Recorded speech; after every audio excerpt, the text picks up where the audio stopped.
Bueno, si le parece, Bueno, damos por iniciada la tarde de hoy. Para los que, bueno, por empezar, mil gracias por estar del otro lado. Obviamente que nada de esto tendría sentido si no nos podemos conectar. Para empezar, por las dudas, los que no me conozcan, aunque la mayoría sí me conocen, mi nombre es María Aye, yo soy médica, reumatóloga, trabajo y vivo hace unos años ya en mi ciudad natal, en La Rioja, y me formé, hice mis residencias en la ciudad de Córdoba. El objetivo de estas charlas que organizamos desde la filial de la Sociedad Argentina de Reumatología, que nuclea 3 provincias, Catamarca, Santiago del Estero y La Rioja, son por un lado seguir nosotros, los reumatólogos, aprendiendo de la mano de los que más saben, pero por el otro lado es compartir estas charlas con colegas de otras especialidades con el objetivo de fortalecer el trabajo en equipo, que creo en lo personal que hoy en día es la única manera de brindarle una óptima atención a los pacientes. Así que por eso, bienvenido a todos los colegas que nos están acompañando, que no son de la filial propiamente dicha, porque lo que queremos es compartir con ustedes todo este tipo de cosas. Así que, por un lado, es un honor y una enorme alegría para mí presentar a alguien que en lo personal admiro profundamente, que es la doctora Paula Alba. Ella es médica, reumatóloga, profesora asociada de la Universidad Nacional de Córdoba, en el Hospital Córdoba y en el materno neonatal.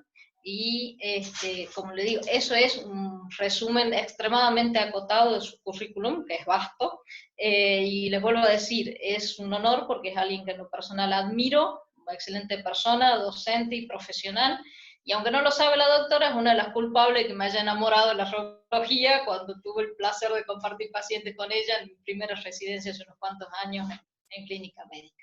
Así que, doctora Alba, mil gracias por haber aceptado estar estos minutos con nosotros y somos todo oídos. bueno, bueno, primero muchísimas gracias por la invitación. También para mí es un placer estar con todos ustedes, que son mis colegas y mis amigos, sobre todo de la Sociedad Catzelar. Además también que yo participo de la Universidad de Santiago del Estero y me siento muy ligada también tanto a su sociedad y a todos los que componen la Sociedad de La Rioja y Catamarca.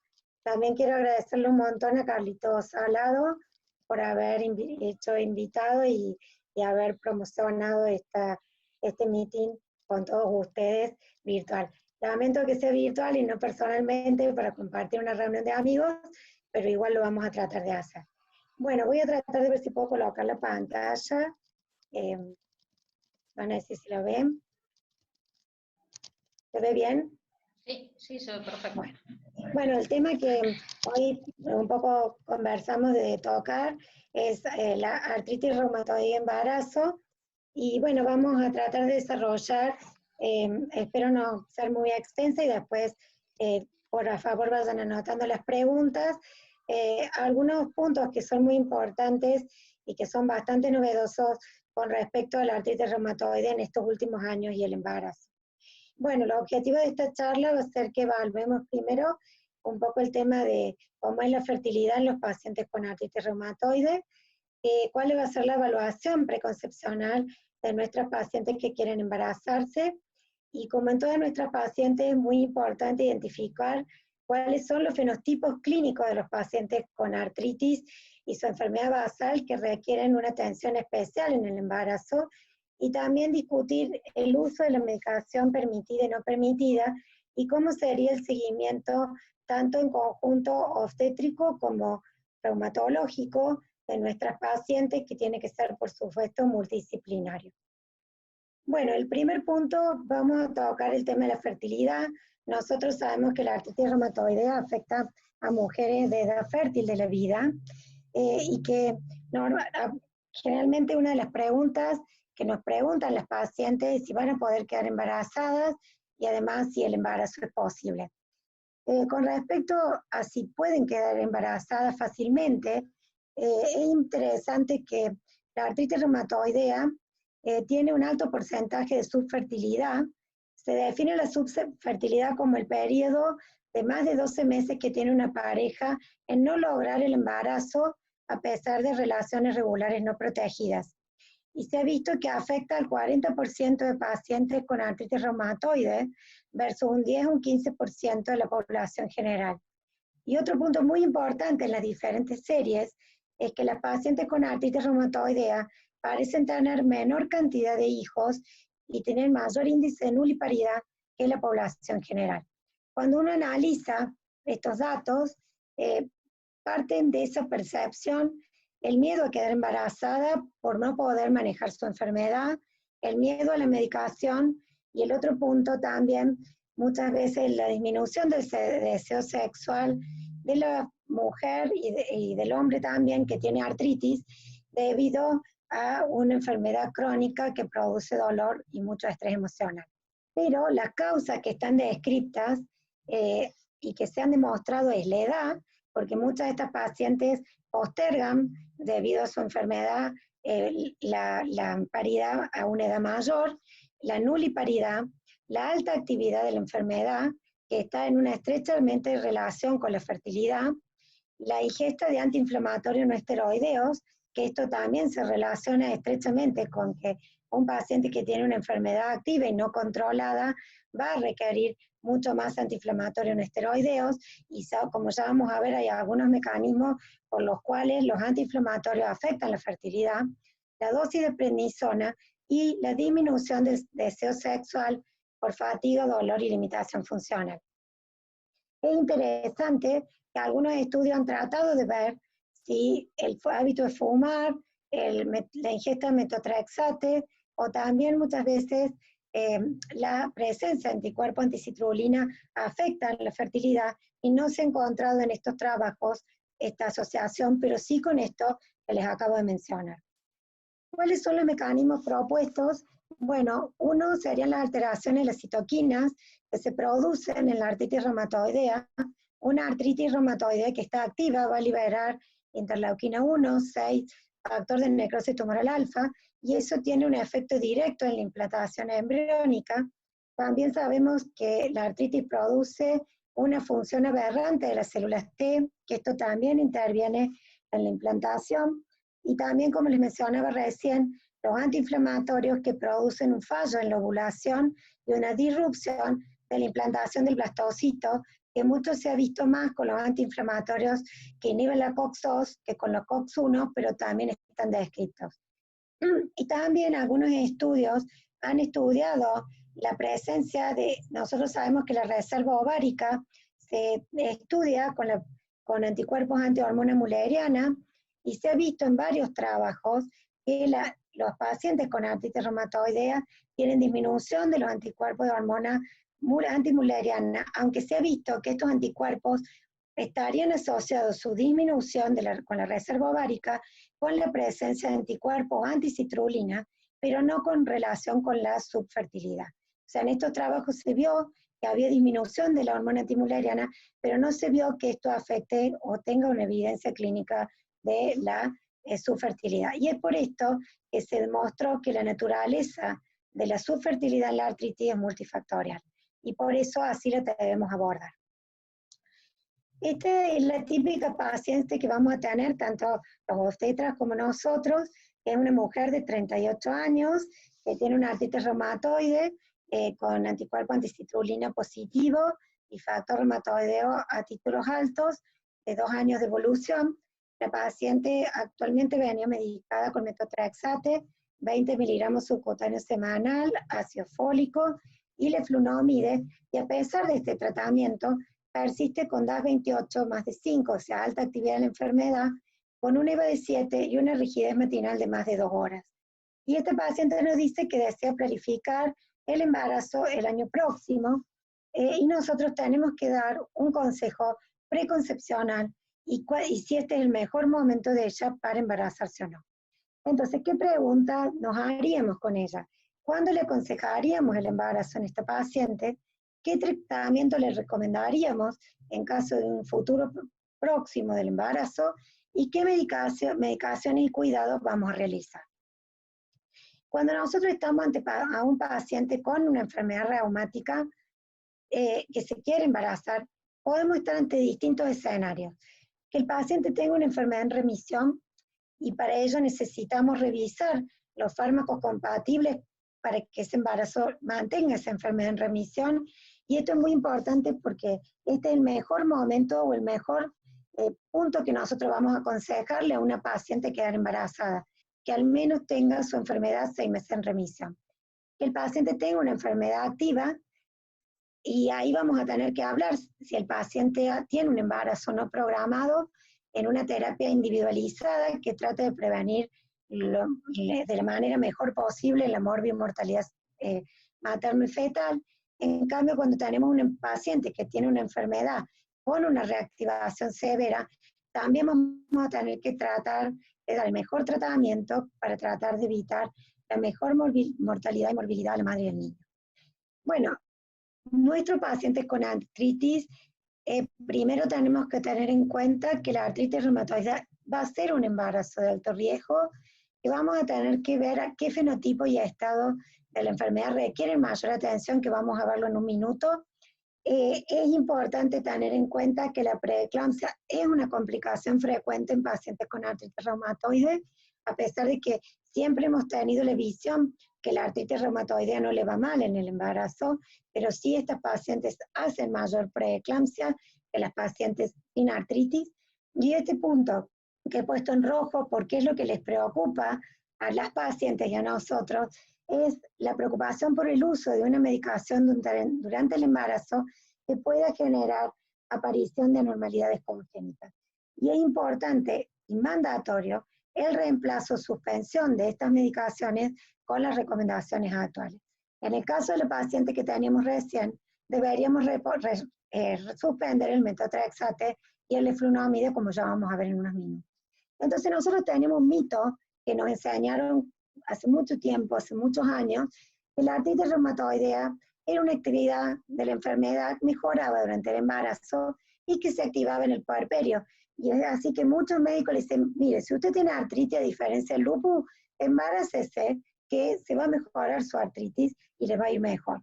Bueno, ese mito lo tenemos que cambiar un poco y vamos a ver por qué. Hay un reciente estudio que es el PARA-Study, que evalúa específicamente el comportamiento de la artritis reumatoide en las pacientes que se embarazaron, y se vio que el 48% de los pacientes con AR mejora la actividad de la enfermedad durante el embarazo, pero hay un 41% que se va a reactivar durante el puerperio, medida por DAS28. Pero este estudio demostró que a pesar de esto, hay un 50% de pacientes que muestran actividad de la enfermedad durante el embarazo persistentemente activa. Y esta enfermedad, este cambio que ustedes miran, porque antes decíamos que esto y no otro, este cambio se da porque muchas veces no teníamos instrumentos de medición de la actividad de la artritis en el embarazo, y debido a que se medía con DAS28 asociado a eritrosedimentación, y ustedes saben que la eritrosedimentación se aumenta en el embarazo, y entonces no se usaba el instrumento del DAS28 PCR, que es el que debemos usar durante el embarazo. Esto llevó este trabajo a analizar cuáles son también el resultado fetal en estos pacientes con artritis reumatoidea, y acá analizaron la artritis, la espondilitis anquilosante también. Y fíjense acá que las mujeres con artritis reumatoidea, y esto es muy importante para los obstetras, tienen un mayor índice de prematuridad, también de parto pretérmino y de complicaciones del embarazo, y una tasa mayor de cesárea que los pacientes con población general. También hemos demostrado que la enfermedad activa en el embarazo posee no solo riesgo articular futuro para esa madre, que además presenta durante 9 meses una actividad inflamatoria persistente que le va dando daño articular y destrucción articular, sino que también se asocia a un resultado obstétrico adverso.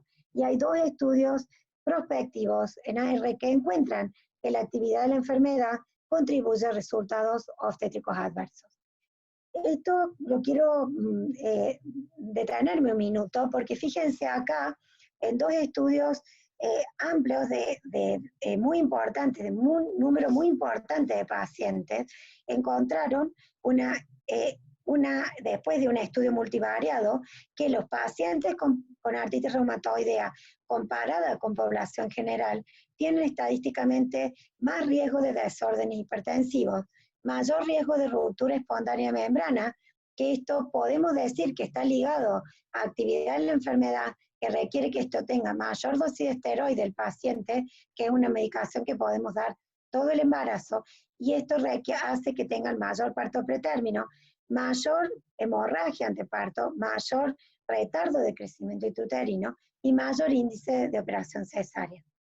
Este otro trabajo, que también es un estudio retrospectivo, que analizó pacientes con artritis reumatoidea, los resultados neonatales y fetales comparados con pacientes sin artritis, encontró mayor frecuencia de pequeños parálisis gestacional, muerte fetal intraútero y nacimientos pretérminos en estas poblaciones.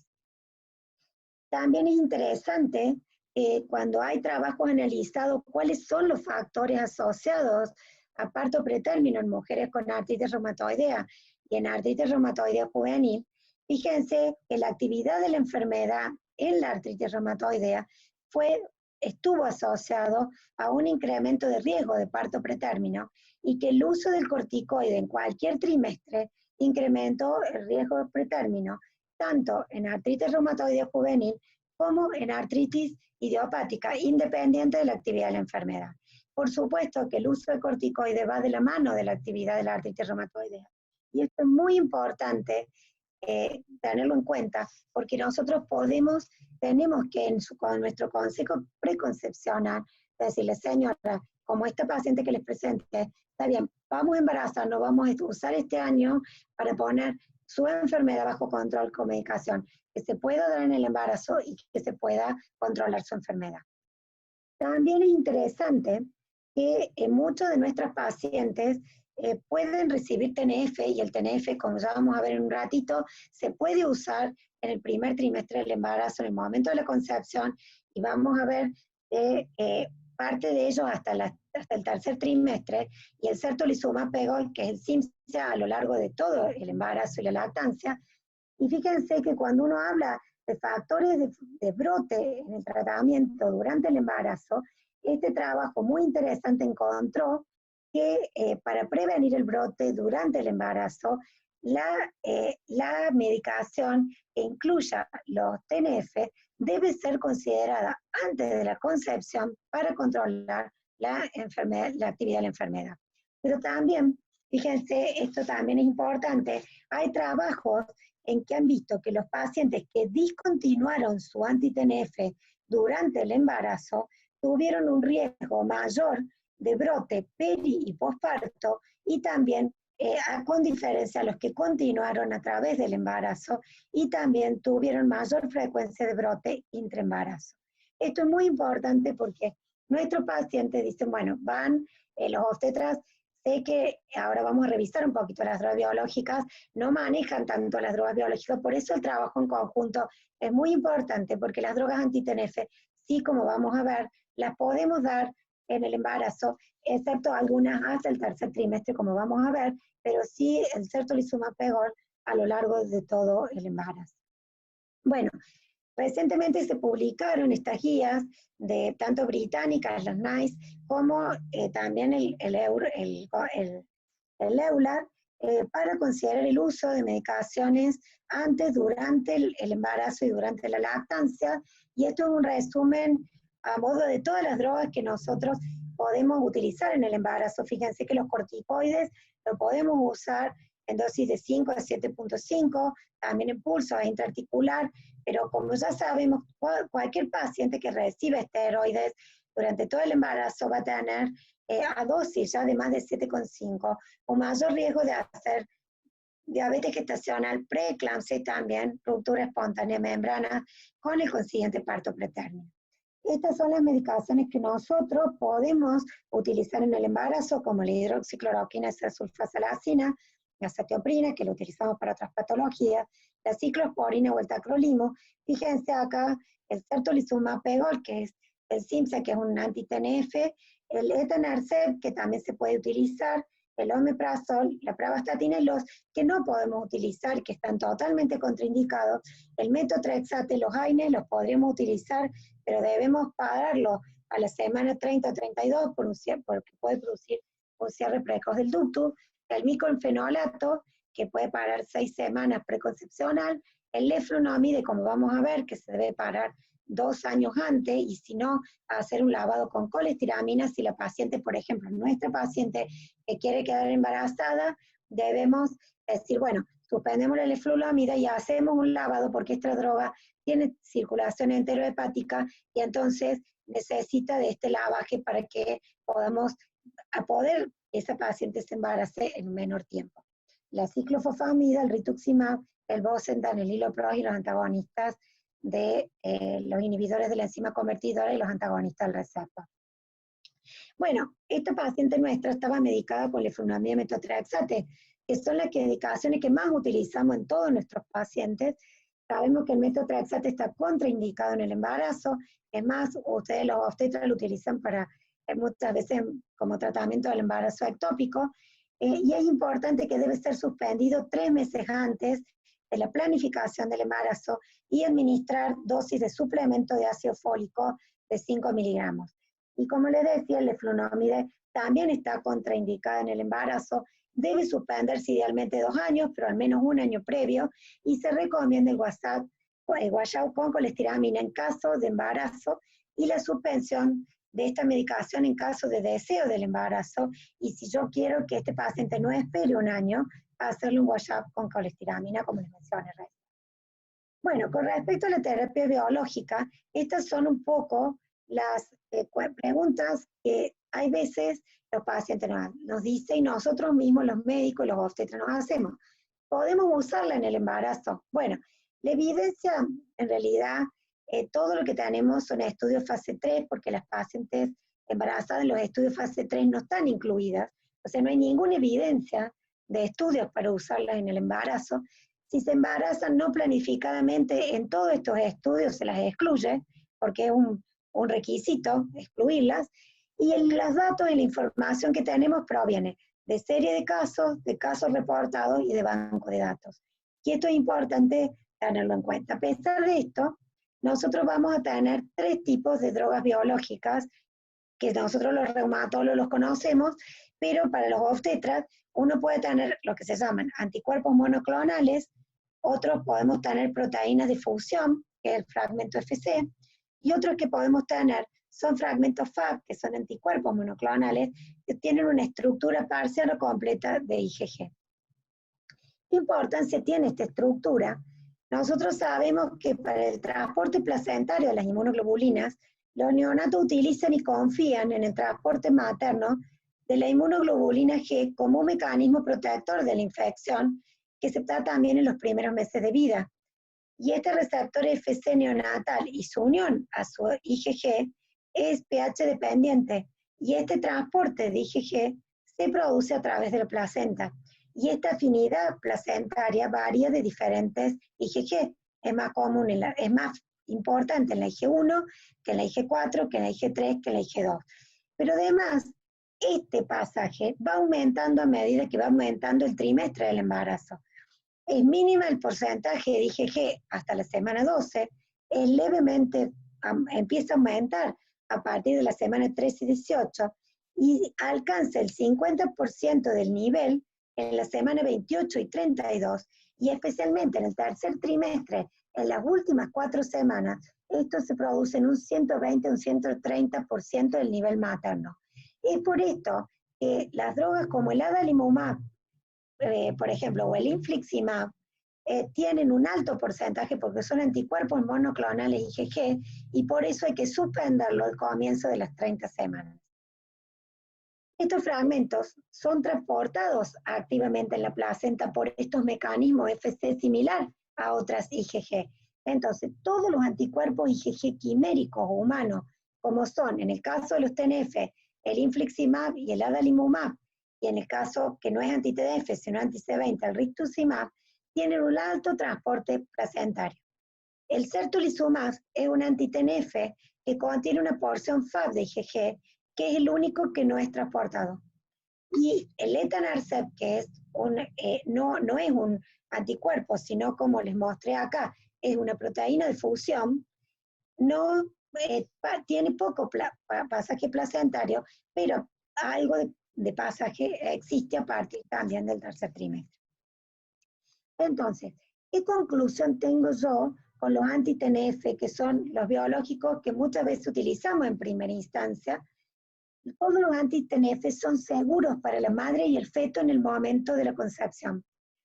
Entonces, la mayoría de los problemas que tenemos en la concepción cuando el paciente quiere planificar el embarazo son con el metotrexate, y por eso debemos suspender el metotrexate 3 meses antes.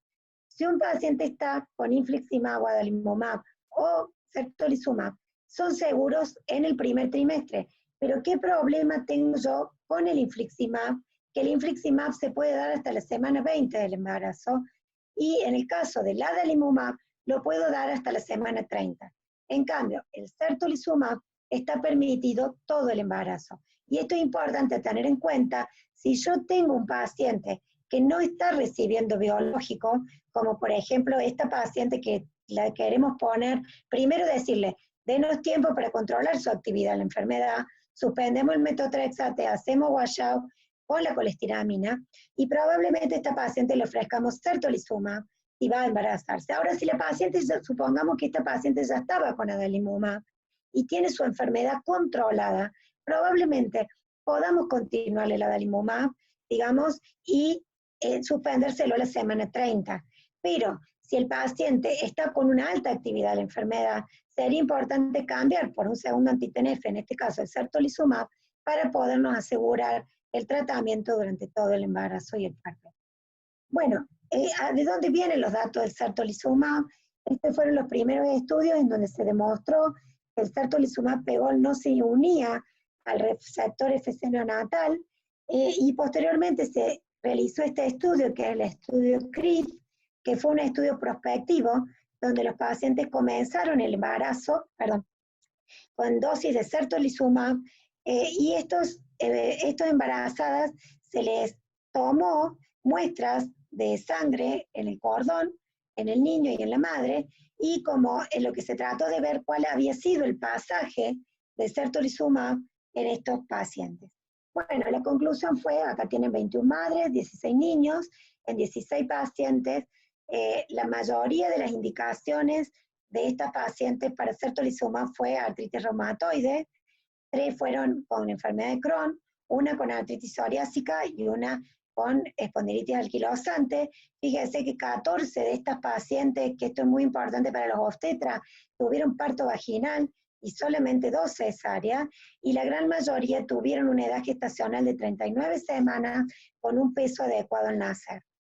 No hubo y hubo casi mínimo en una sola paciente transferencia de certolizumab placentario de madre a niño, sufriendo la falta de exposición úterofetal durante el tercer trimestre, y estos resultados soportaron o llevan a la indicación de que el certolizumab pegol puede darse tratamiento durante todo el embarazo cuando se considera necesario. Es importante también tener en cuenta que hay algunos reportes también posteriormente a este estudio CRIP, que el estudio CRIP tiene la importancia de que lo que se hizo fue dosar droga, tanto en el cordón, en la madre y en el feto. Entonces con eso se pudo demostrar si había pasaje placentario o no. Pero también tenemos el update de los resultados de un estudio de farmacovigilancia de los distintos trials clínicos con certolizumab de pacientes que se embarazaron, que si bien parte de ellos se perdió una partecita del seguimiento, este estudio demostró que prácticamente hubo 459 niños vivos, en donde en este estudio, que fueron expuestos sobre todo a manejo TNF por enfermedad inflamatoria crónica, ya sea artritis, enfermedad inflamatoria intestinal o psoriasis, no hubo un efecto teratogénico del certolizumab pegol comparada con la población general, ni tampoco un riesgo de muerte fetal, y esto reasegura y considera el tratamiento del certolizumab en el embarazo. Otro punto importante, ¿qué pasa con este paciente que yo les mostraba que no está con certolizumab, que venía hace 2 o 3 años con adalimumab y se quiere embarazar, y a lo mejor acá tenemos que hacer una distinción de 2 situaciones clínicas. Si el paciente está inactivo o si está activo. Y esto es importante porque fíjense, en este trabajo ellos analizaron qué había pasado con los pacientes que recibían inhibidor del TNF antes de la semana 20, entonces si había estado asociado con un empeoramiento de la enfermedad si los parábamos al segundo trimestre. Y fíjense que los pacientes, esta serie tuvo que la gran mayoría de los pacientes tenían baja nivel de actividad cuando se embarazaron. Entonces, cuando se discontinuó el TNF, no fue asociado a un empeoramiento de las medidas en el tercer trimestre, pero el 72% de este grupo tenía baja o mínima actividad en la enfermedad. Entonces, ¿qué nos está enseñando este trabajo? Que probablemente nosotros no podemos dejar hoy embarazar una paciente con actividad de la enfermedad, sino que tenemos que darnos un tiempo, controlar la enfermedad. Si esta paciente no estaba con terapia anti-TNF, probablemente le podemos, la primera opción sería darle certolizumab pegol, y también si el paciente venía con un anti-TNF y tiene controlada su enfermedad, probablemente no es necesario cambiar el TNF, sino suspenderlo en el tercer trimestre para que el niño no esté expuesto al TNF y se pueda vacunar. Y segundo punto, también probablemente a la paciente le vaya a ir bien en diferentes aspectos en su enfermedad y también desde el punto de vista obstétrico.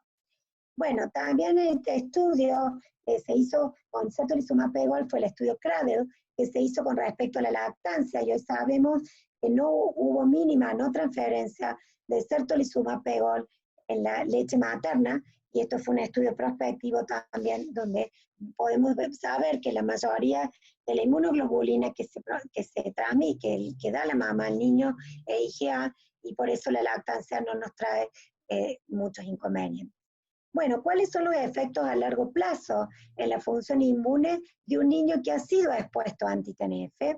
Bueno, esto es interesante, está el registro PIANO, que evaluó a 1000 embarazadas no en artritis, pero con enfermedad inflamatoria intestinal, y no encontraron diferencias en la tasa de infección en un año de vida, que hay mayor tasa de infección sí en terapia combinada con ASA, que ustedes saben que eso sí se usa en la enfermedad inflamatoria intestinal, y también que no hubo diferencia en la tasa de infección, digamos, en los niños en el estudio checo, y la información a largo plazo no está disponible, pero se esperaría que el niño ya no tenga, el paciente que haya sido expuesto, no estén presentes a más de un año de edad.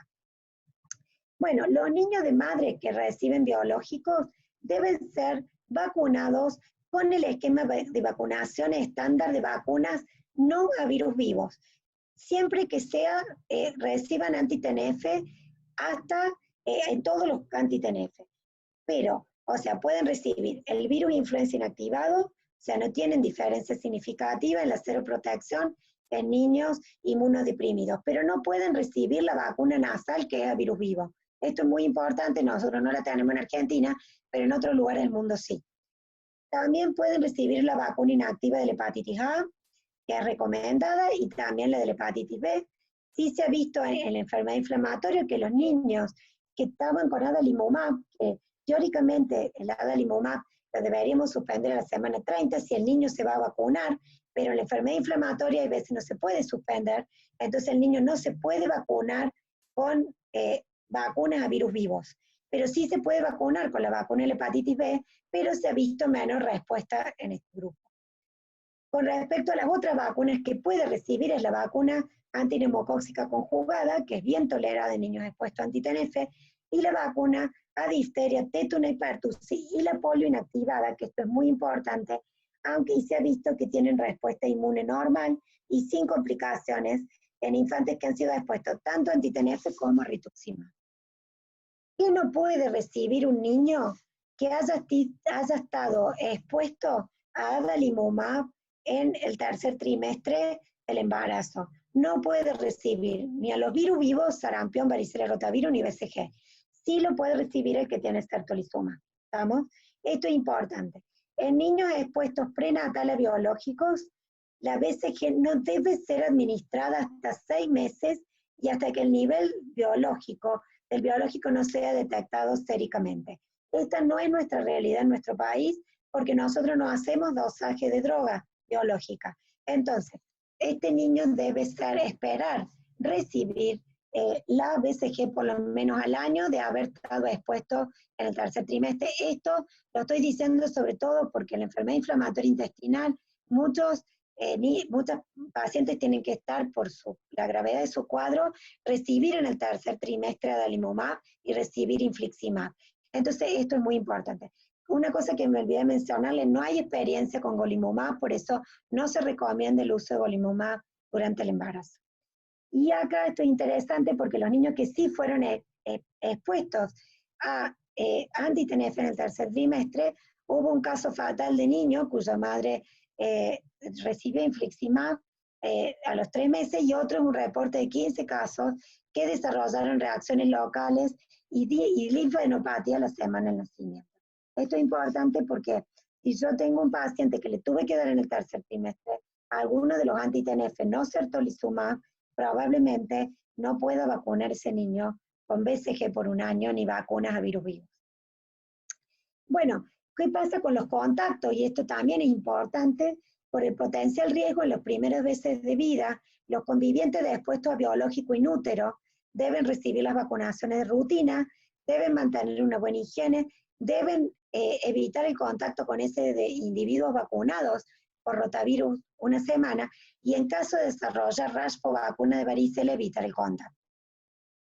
Bueno, con respecto al rituximab, que es otra droga que a veces hemos utilizado, nosotros sabemos que puede usarse tempranamente en la gestación, no produce malformación, pero ¿qué pasa? Debe suspenderse en el segundo trimestre por la depresión que produce en la célula B del niño, que puede producir linfopenia y leucopenia.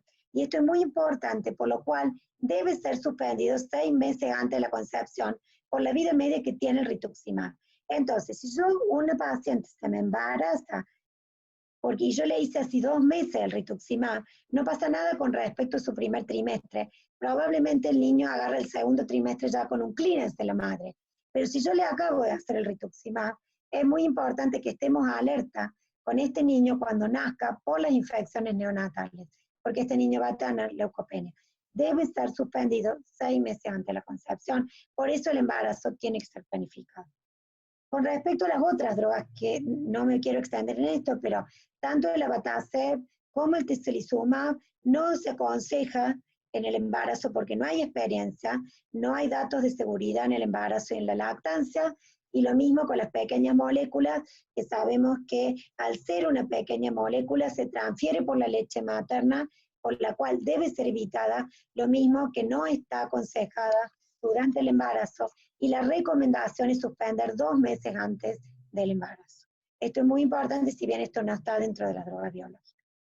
Bueno, pero bueno, con todo esto que les mostré en la artritis, es muy importante que nosotros vamos a considerar pacientes de alto riesgo de preeclampsia, a todo paciente que tenga preeclampsia previa, ya sea que sea nulípera, primigesta más de 40 años, que tenga un intervalo de 10 años entre gestaciones, pero también pacientes que tengan enfermedad autoinmune. Y en este caso la artritis reumatoidea también, como les mostré en todas las series, hay un aumento de la frecuencia de trastornos hipertensivos y de preeclampsia, sumado si nuestra paciente tiene sobrepeso, puede tener un síndrome metabólico o diabetes tipo 2 o algunos de los otros factores que son factores obstétricos, como historia obstétrica previa, historia familiar de preeclampsia, edad de más de 35 años, obesidad con un índice body mass index de más de 30 kilogramos. Es por esto que ahora en todos estos pacientes nosotros estamos haciendo un screening de preeclampsia. Esto lo hace el algoritmo de medicina fetal de Londres, pero también esto viene del aprendizaje que hemos tenido del estudio ASPRE, en donde hacemos un algoritmo combinado, donde ponemos en cuenta todos estos factores de riesgo maternos, hacemos los Doppler de la uterina a las 12 semanas y vemos si tiene un percentilo más de 95, y hacemos también marcadores placentarios para hacer este score, en donde podemos tener una tasa de detección de preeclampsia, un factor de riesgo de preeclampsia del 90%, y un riesgo estimado 1 en 100 sería si tengo todos estos factores combinados. También es importante porque este trabajo es un trabajo controlado que comparó aspirina versus 100 a 150 miligramos versus placebo en grupos de riesgo, artritis entra dentro de nuestro grupo de riesgo, y demostró que una incidencia de una reducción en la incidencia de preeclampsia antes de las 34 semanas de un 82%. Entonces, ¿cuándo deberemos empezarla? Entre las 11 y las 14 semanas y continuarla hasta las 36 semanas. Bueno, con los obstetras a veces tenemos un poco una discusión porque ellos dicen que con este estudio de la dosis 150, todas las guías del colegio americano de obstetricia o del British Society of Obstetrician Physician dicen que entre 100 y 150 miligramos sería aceptable y de noche. Pero es fundamental esto, que tiene que haber un control gestacional, tiene que haber un equipo multidisciplinario en donde haya una estimación del riesgo materno-fetal, tanto el riesgo clínico como obstétrico, el riesgo de preeclampsia, tiene que haber por el reumatólogo una evaluación del tratamiento farmacológico, como dije, y de planificar también la profilaxis de la preeclampsia en conjunto y de tratar de que nuestro paciente con artritis se embarace con la enfermedad inactiva. El control ecográfico, no me quiero meter en el área de los obstetras, hacemos un control de primer trimestre, pero también este Doppler de las uterinas, repetimos este Doppler a las 22 y 23 semanas y hacemos un control de crecimiento con controles periódicos cada 4 semanas, salvo que en el riesgo a mí me dé, en este screening que hacemos un riesgo de retardo, que lo haremos cada 3 semanas o bajo criterio de los obstetras, y también la monitorización semanal a partir de las 32 semanas de acuerdo al criterio obstétrico y anteparto. Bueno, ¿cuáles son los mensajes para llevarse a casa? La artritis es un embarazo de alto riesgo, necesitamos que nuestros pacientes se embaracen inactivamente y con una medicación segura, necesitamos un monitoreo fetal y materno muy estrecho, y es importante la formación de equipos multidisciplinarios para llevar digamos, estos pacientes. Es importante que la exposición a biológico no es una preocupación en la lactancia materna, ya que pequeñas cantidades pueden ser transportadas, absorbidas por el niño, porque se transporta sobre todo IgA, excepto en las pequeñas moléculas. Es importante que el riesgo de brote y complicaciones también de la artritis debe ser considerada. Entonces se sugiere continuar el anti-TNF. Tenemos que tener en cuenta que el certolizumab pegol está permitido en todo el embarazo, y parar los otros anti-TNF a la semana 30, excepto el infliximab a la semana 20, y si no es posible, para tratar de reducir la exposición del biológico al feto, y si no se puede, no vacunar al niño con vacunas a virus vivo ni con EG. También es importante tener en cuenta que cuando hay depleción de célula B, por la exposición al rituximab, el neonato es expuesto en el segundo y el tercer trimestre, debe evitarse 6 meses antes para que se pueda normalizar después la célula B del niño. La vacunación a gérmenes muertos o inactivados debe ser rutinaria y es bien tolerada a niños expuestos a biológicos y debe realizarse, y la vacunación a gérmenes vivos debe posponerse hasta 6 meses, 1 año, o hasta que el biológico sea indetectable. En los países la recomendación es que se puede dosar biológico hasta 6 meses sea indetectable. Nosotros lo hacemos por 1 año. Bueno, estoy abierto a las preguntas. Muchas gracias, Castelar, por invitarme. Y bueno, es un gusto estar con ustedes. Y esta es la foto de una niña, de una paciente mía con artritis reumatoide, que, bueno, la conocen algunos de los chicos del Córdoba, que es, no voy a dar su nombre, pero bueno, estuvo con certolizumab pegol todo el embarazo. Ella tenía una artritis muy agresiva y logró esta niña de casi 3 kilos 100 a 38 semanas. Muchas gracias, Doc. Excelente. Doc, aprovecho que yo tengo abierto el micrófono y hago la primera preguntita cortita, nada más. Queda claro entonces que si usamos certolizumab se puede continuar con la lactancia, y aunque pase mínimas cantidades por la lactancia, ese niño lo podemos vacunar a virus, ¿Seguro? digamos, Sí, sí. vivo, no hay inconveniente. Inclusive si este paciente está con adalimumab, también, y lo suspende en el tercer trimestre, a las 30 semanas también se puede vacunar. El problema es en el tercer trimestre, la madre que tuvo que continuar con adalimumab o infliximab. Esta es la situación que han tenido sobre todo las pacientes que tienen enfermedad inflamatoria intestinal, que a veces no permiten la suspensión de esta medicación, y bueno, y estos pacientes sí no pueden recibir BCG ni vacuna de virus vivo. En nuestro país, nosotros no tenemos dosaje de biológico de rutina, por lo cual nosotros esperamos un año antes de la vacunación con BCG o de virus vivos. Bien. Al doctor Rodrigo García Salinas hizo una pregunta, estaba en la charla, consultando si el paciente se embaraza con metotrexato, o sea, no fue planeado, digamos. Si vale la pena usar la colestiramina también, como usted lo mencionó, para la efrunomida, y si es que el ácido fólico es vía oral la dosis habitual o es dosis alta, endovenosa, si tiene algún otro tipo de forma de uso. Bueno, es importante discutir con el paciente si se está embarazado tomando metotrexato.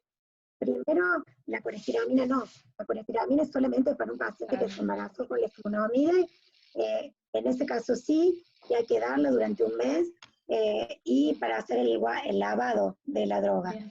Pero también es importante que no solo la paciente que se embarazó con un embarazo no planificado, sino también esa paciente que se quiere embarazar en 2 meses o 3 y que viene tomando el efrunomide hace mucho tiempo.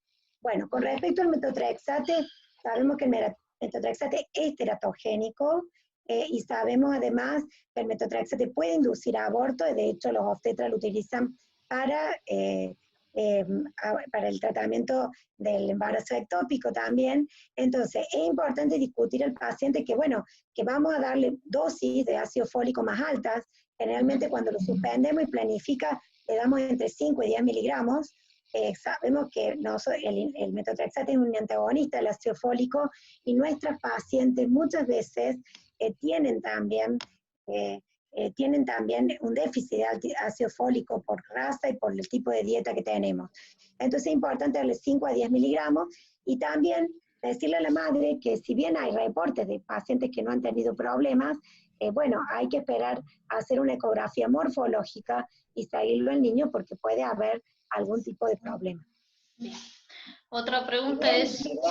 En mi experiencia de las pacientes que yo he tenido, tengo que decir que esto es anecdótico, nosotros tenemos que seguir las guías, que he tenido, se han embarazado con dosis de 15 miligramos de metotrexate no planificadamente y no he tenido problemas de malformación, pero sí he tenido 2 que tuvieron aborto. Bien. La doctora Estrella nos consultaba si una paciente se activa durante el embarazo, si no le comprendimos la pregunta, le podemos iniciar ahí el biológico y bueno, ¿cuál sería la recomendación? Bueno, el problema de cuando se activa en el embarazo, sí, lo podríamos iniciar si nuestro país tuviera un sistema de acceso rápido, digamos. Pero ustedes saben que en el embarazo, nosotros, a esta paciente le tenemos que hacer una screening de PPD, vacunas, etcétera, y normalmente nos lleva una serie de meses, digamos, lograr el acceso al biológico. En realidad, nosotros lo que utilizamos como una terapia puente es dosis de esteroides. Sobre todo, recuerden que tratamos de no utilizar AINE en el primer trimestre y sí podemos utilizarlo a partir de las 12 semanas, pero hasta la semana 32, ¿no es cierto? Porque a partir de las 32 hay que suspenderlo por el cierre prematuro del ductus. Y el otro punto importante, podemos usar AINE y una dosis de esteroides, y bueno, tenemos otras medicaciones que sabemos que no son muy efectivas, pero como la hidroxicloroquina o la sulfidina para tratar de controlar. Es muy importante cuando un paciente viene inactivo y se activa en el embarazo, supongamos que el paciente no venía con biológico, venía con metotrexate, está inactivo, ustedes lo suspendieron 3 meses, le pusieron a lo mejor hidroxicloroquina o sulfidina, digo, como una medicación porque no necesitaba biológico. Es importante tener en cuenta que a veces la artritis se reactiva porque la embarazada a veces tiene infecciones asintomáticas y esto es muy importante hacer un urocultivo porque la bacteriuria asintomática en el embarazo se trata y a veces reactiva la artritis en cualquier trimestre. Y el otro punto es el estado de la dentadura. Y también el otro punto importante es la vaginosis. Con respecto a lo que acabo de mencionar de la hidroxicloroquina, sí hay un par de preguntas que resumidamente lo que nos plantean es si puede ser uno de los fármacos que uno puede intentar usar si se reactiva un paciente dentro de embarazado con artritis, y si es que mejora el resultado del embarazo en una paciente con artritis, como se vio que lo mejora en los pacientes con lupus o SARS. Bueno, en realidad sabemos que la hidroxicloroquina no es una medicación que nosotros utilicemos o que sea efectiva para controlar los síntomas de la artritis. Digamos, todo también dependerá de la artritis que tengamos. Si nosotros tenemos una artritis seronegativa, no erosiva, con anti-CCP y factor reumatoideo negativo, bueno, la podemos iniciar y puede andar bien, controlando si la paciente estaba previamente inactiva. Pero si nosotros tenemos una paciente que es CCP positiva, factor reumatoideo positivo, que viene con actividad, por eso es muy importante también en la área hacer una evaluación preconcepcional, en donde podamos controlar la actividad con otra medicación que después puede ser efectiva en el embarazo, como por ejemplo un anti-TNF como el sartorizumab-pegol, ejemplo, ¿no? Pero de todas formas, los resultados con hidroxicloroquina no están analizados en las distintas series con artritis reumatoide. Y es importante también tener en cuenta que si un paciente con AR tiene síndrome de Sjögren asociado, es importante también en el manejo preconcepcional chequear si el paciente tiene síndrome de Sjögren asociado y si tiene RO positivo, porque en ese caso sí le tenemos que dar hidroxicloroquina preconcepcional, porque eso disminuye la posibilidad de bloqueo cardíaco congénito. Bien. Otra consulta que nos hace la doctora Granillo es si el hombre con metotrexato planea un embarazo con su pareja, digamos, ¿cuánto tiempo antes le tenemos que decir, o si es que le tenemos que decir que lo suspende? Bueno, eso ha estado muy discutido últimamente por algunos trabajos nuevos. Las guías siguen diciendo que el hombre está, que se va, que quiere con su pareja ser papá, debe suspender el metotrexate. Generalmente se hace que se suspenda 1 o 2 meses previo con aporte de ácido fólico. Esto me pasó recientemente con 2 pacientes que su pareja iban a someterse a fertilización in vitro. Entonces suspendió durante 2 o 3 meses hasta que se extrajo el esperma y después reinició metotrexate. Bien. Otro colega nos consulta si a todas las pacientes con artritis embarazada hay que hacerle Doppler la arteria uterina, aunque no entre, digamos, como riesgo de preeclampsia por otros parámetros, o que no hayan tenido preeclampsia previa. Sabemos que la artritis reumatoide per se tiene riesgo de preeclampsia, esto lo han demostrado los trabajos. Entonces, lo que yo le mostré es un esquema que se hace de Doppler de las 11 y 12 semanas, se toman en cuenta no solo todos los factores maternos, la edad materna, la nuliparidad o la multiparidad, el body mass index, si tiene una enfermedad autoinmune, entonces esos pacientes tienen que tener una screening de Doppler. No en todos lados está disponible, yo no lo tengo en mi maternidad, los factores placentarios, pero sí es importante hacer esto hace un estimativo del riesgo, entonces te dice, bueno, usted tiene un riesgo 1 en 100 o 1 en 1000.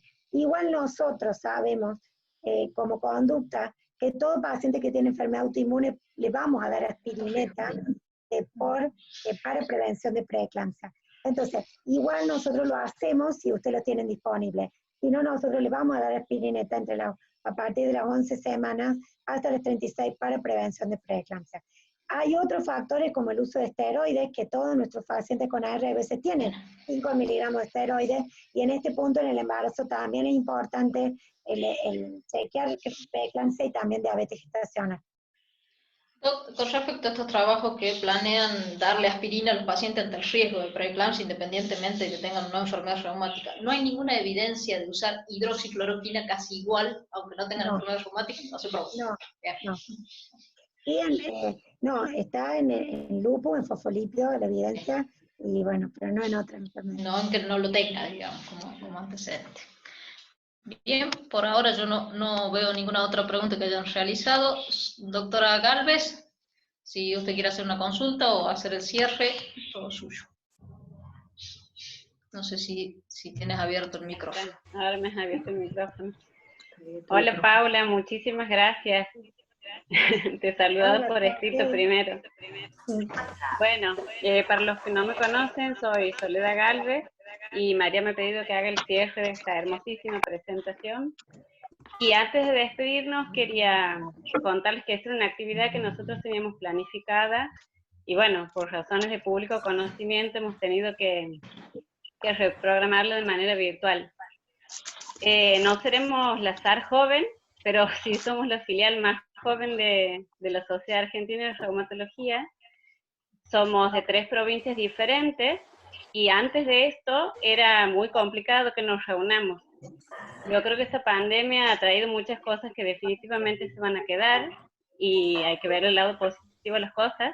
Así que, nada, expresarles la inmensa satisfacción de que nos podamos juntar de esta forma, agradecerles a todos el tiempo, la presencia, a vos, Paula, porque, nada, tu predisposición, como siempre, para acompañarnos en nuestras actividades,